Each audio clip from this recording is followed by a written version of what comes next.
The Diary of a Certified Psychopath. Off the Crank. Pedalled playlist. Another compulsive past-midnight meander to account for excess stationary time spent defending my consumer rights and shredding mountains of digital spam. Cadences, power, posture, together with every other form of physical expression or performance-related metrics, were musically moulded and artistically shaped by the lilting rubato and poised dynamics that my ears were treated to throughout Arthur Rubinstein's legendary studio recording of Chopin's 59 mazurkas. The consequences of allowing one's efforts to be influenced by the nuanced phrasing and rhythmical eccentricities harboured by this priceless collection of folk-infused miniatures, each of which so vividly characterises its composer's cultural heritage and proud patriotism as a Polish native, could be described as almost criminally unstructured, and all the more liberating for it. Little loops.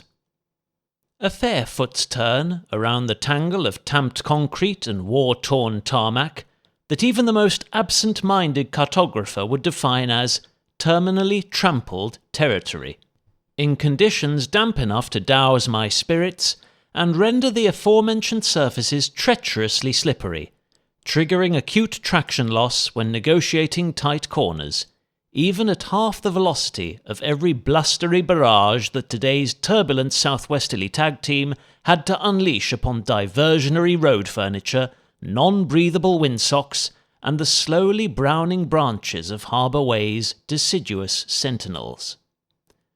Despite such elemental adversity, no tumbles followed any involuntary brake snatches, or heart-stopping episodes of rear wheel spin, though a few sudden twists to my improvised route might have been welcome, since in life's long and uniquely complex tale, twists can either be nice or nasty, whilst turns are generally for the worst, or lead you right back to where you started. One-way ticket. And by a minor miracle, neither washed nor blown away on this tempestuous, tough-tempo trek home from the bustling streets and flooded rat runs of Brighton's endearingly cosmopolitan eastern quarter. But boy, did those barbaric brothers of bluster bust their lungs in their collective effort to flip every two-wheeled commuter, making use of Sussex's sketchily appointed strolly roll space saddle over stem. No gusts, no glory. Done and gusted.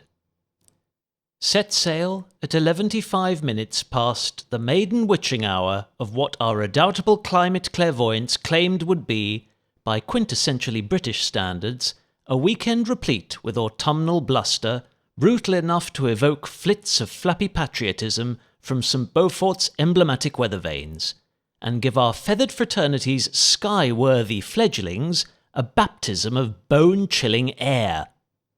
For clarity, the above-referenced time is technically 10 to 2 a.m, and, during my initial stem-chomping stomp down Harbour Way, I had indeed ingested enough force-fed oxygen to allow a team of mercenary scuba divers at least 3 subaquatic coffee breaks during their coordinated hunt for exotic coral.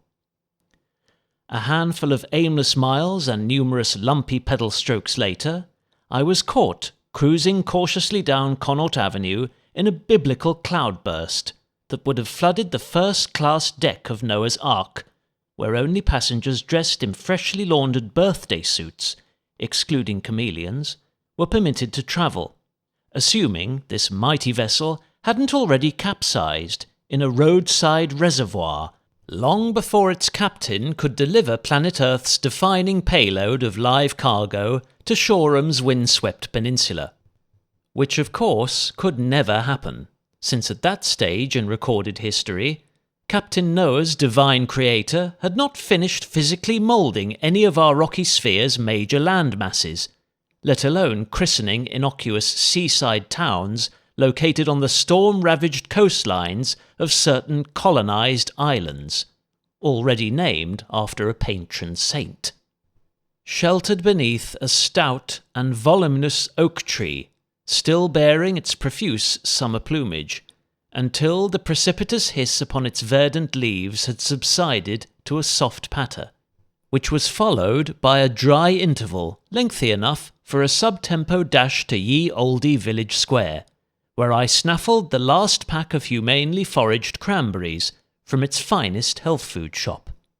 "There's a global shortage of the juice-infused ones," remarked the store's friendly proprietor, as I casually waived my rights to the £5 discount for which a season of unerring customer loyalty had rendered me legible. "Fear not," my subconscious muttered between bated breaths. "Mum will never detect the bitterness underneath all those overripe bananas."